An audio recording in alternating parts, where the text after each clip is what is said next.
Finally, enough of you ringing the bell, so I think it's time to dust off a Disney classic and find everything you missed in Disney's movie, The Hunchback of Notre Dame. You get it? See what I did there? The whole ring the bell, as in ring the subscription bell? Haha, yeah, they get it. Your joke deserves a Nobel Prize.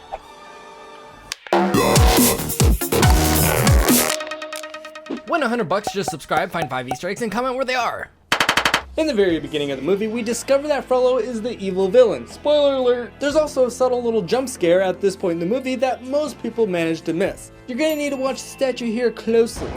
Did you see it? Here, let me slow it down for you, and this time, watch its eyes. The statue's eyes are obviously closed, but then when the lightning strikes, it opens its eyes, staring deeply into Frollo's evil soul. Just like the actual building Notre Dame, Disney put a lot of detail into this movie, and there's a lot to unpack here, so let's swing right into it.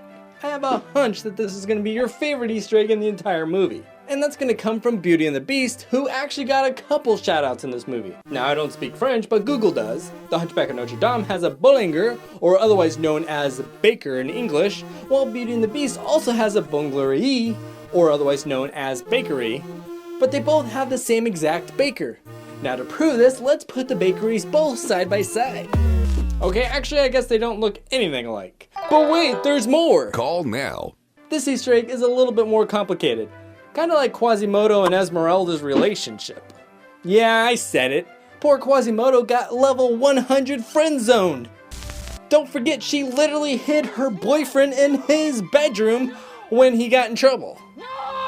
Okay, back to the baker. So to see the connections of the bakers, we need to look at the wooden baker that Quasimodo made in his little town. Now you can see perfectly that he looks exactly like the baker from Beauty and the Beast. Now watch this little detail. The soldier got his mustache chopped off and it's on the right hand side. Just like in Beauty and the Beast, this guy also gets the right side of his mustache chopped off. Another great Easter egg from Beauty and the Beast is the main character herself. That's right, we're talking about Belle. Ding ding ding. Which would make sense since the Hunchback of Notre Dame is literally centered around a bell tower. Remember when Belle had her nose stuck in a book near the water fountain? And her nose stuck in a book. Well, when Quasimodo is singing about living with everyone else, we see Belle walking past the water fountain reading her favorite book. She's also walking right past a hidden Mickey in the sidewalk.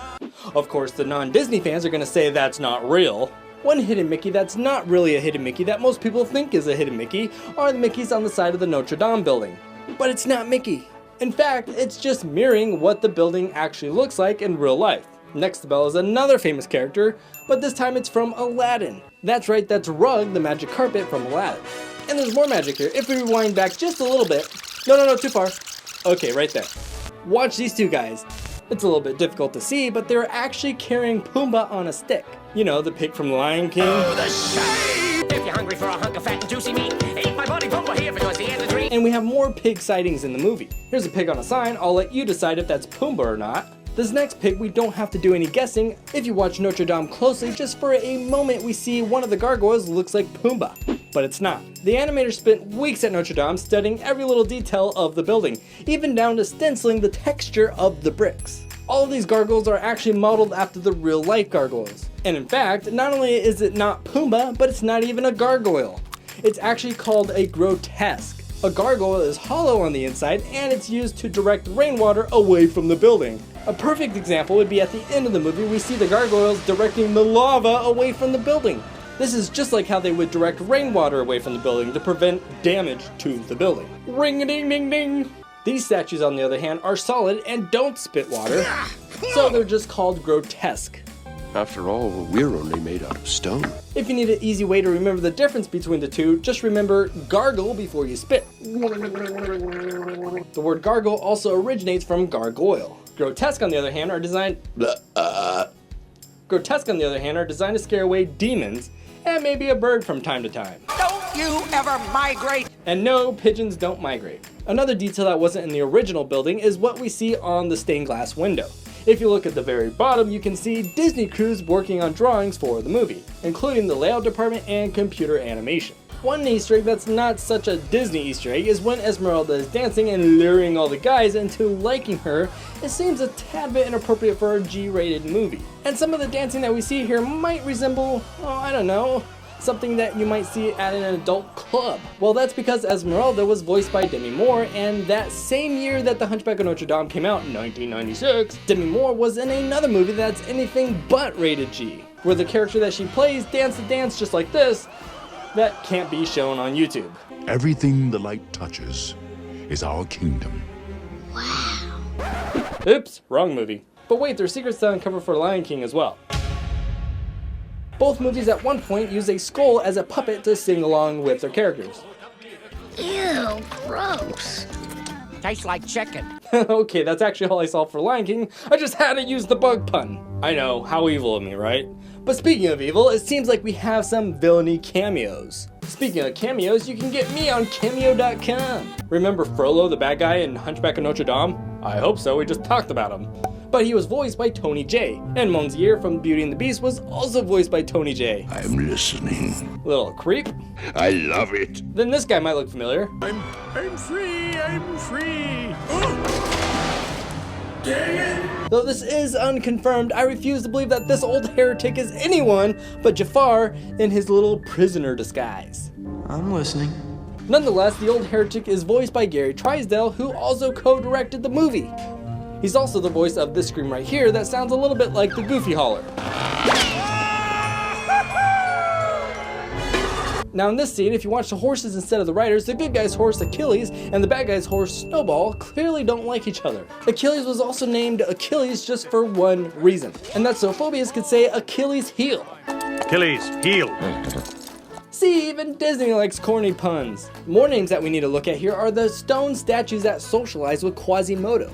Victor and Hugo are also named after Victor Hugo, who's responsible for writing the famous novel The Hunchback of Notre Dame. One Easter egg I couldn't confirm though is that Laverne is possibly named after Laverne Andrews, who is one of the Andrews sisters.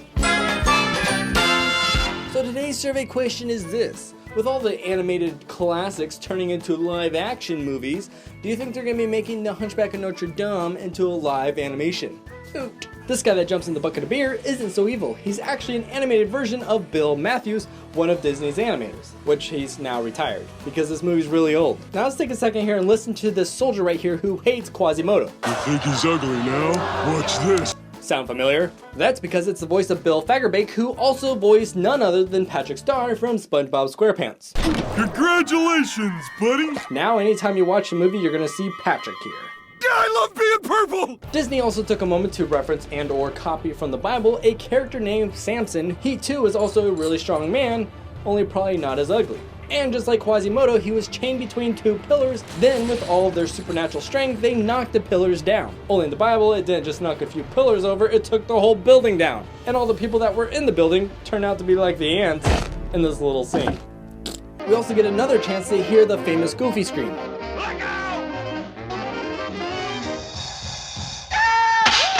This time you're going to hear it when the guards get yanked from the rope and fall to certain death.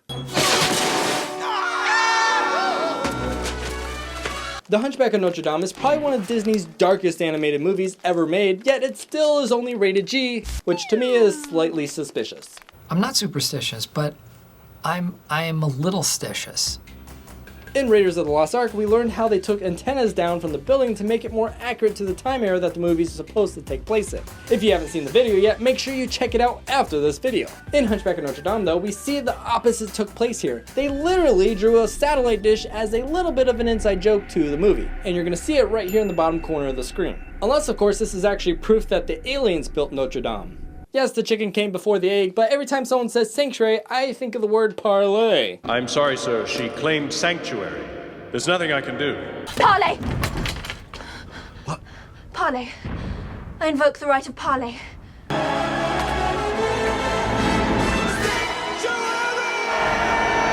Parlay? That's the one. Parlay! Parlay! Parlay! Also, we have a giant here on top of a tower holding his lady. They knew they had a lot of similarity with the movie King Kong with this scene here, so they took a brief moment to have Quasimodo look at the camera the way that King Kong did. Being trapped inside a building with the bad guys on the outside of the building trying to break in. Put your backs into it. Kill the beast. Kill the beast. You know who's an expert in these type of situations? Yeah, you guessed it, Kevin from Home Alone. So it should come as no surprise that some of his strategies are being implemented in the battle, like a brick to the forehead. Directed.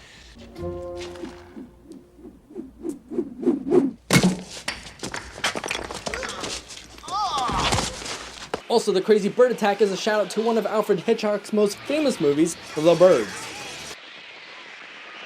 And this was super scary back then. And the directors also confirmed that this quote was a reference to what the evil witch said in Wizard of Oz. Seems like once again we have what's called the Mandela effect, because that's not what she said at all. Fly, my pretties, fly, fly! This is what she said. Now fly! Fly!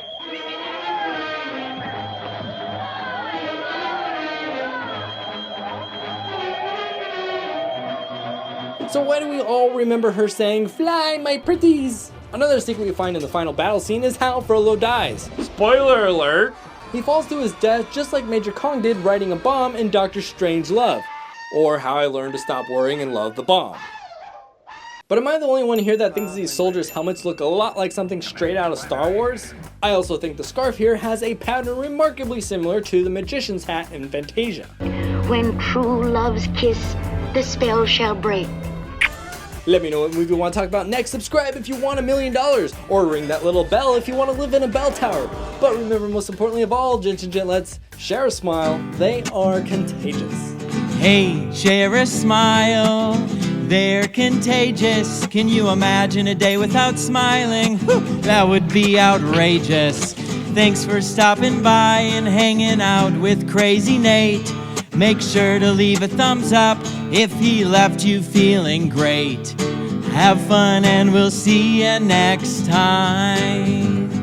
And don't forget to subscribe.